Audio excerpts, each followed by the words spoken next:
अपने निंदिया के कई दना दवाई पिया के तोहे जगाई पिया ना। अपने निंदिया के कई दना दवाई पिया के तोहे जगाई पिया ना।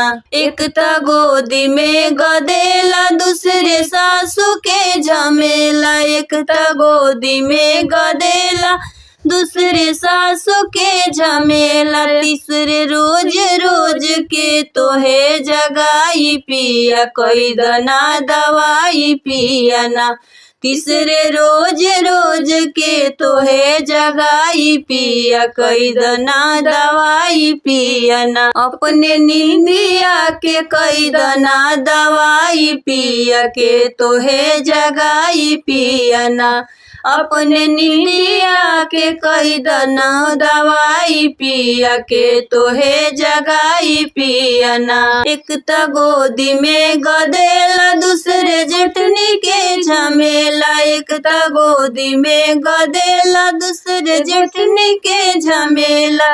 तीसरे रोज रोज के तोहे जगाई पिया कई दना दवाई पिया ना। तीसरे रोज रोज के तोहे जगाई पिया कई दना दवाई पिया ना।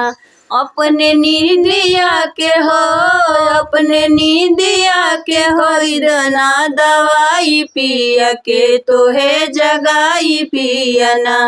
एक त गोदी में गदेला दूसरे नंदी के झमेला। एक त गोदी में गदेला दूसरे ननद के झमेला। तीसरे रोज रोज के तोहे जगाई पिया कई दना दवाई पिया ना। तीसरे रोज रोज के तोहे जगाई पिया कई दना दवाई पिया ना। तोहरे निंदिया के हो तोहरे निंदिया के कई दना दवाई पिया के तोहे जगाई पिया ना। एक त गोदी में गदेला दूसरे देवर के झमेला। एक त गोदी में गदेला दूसरे ससुर के झमेला। तीसरे रोज रोज के तोहे जगाई पिया कई दना दवाई पिया ना। तीसरे रोज रोज के तोहे जगाई पिया कई दना दवाई पिया ना। अपने नींदिया के कई दना दवाई पिया के तोहे जगाई पिया ना।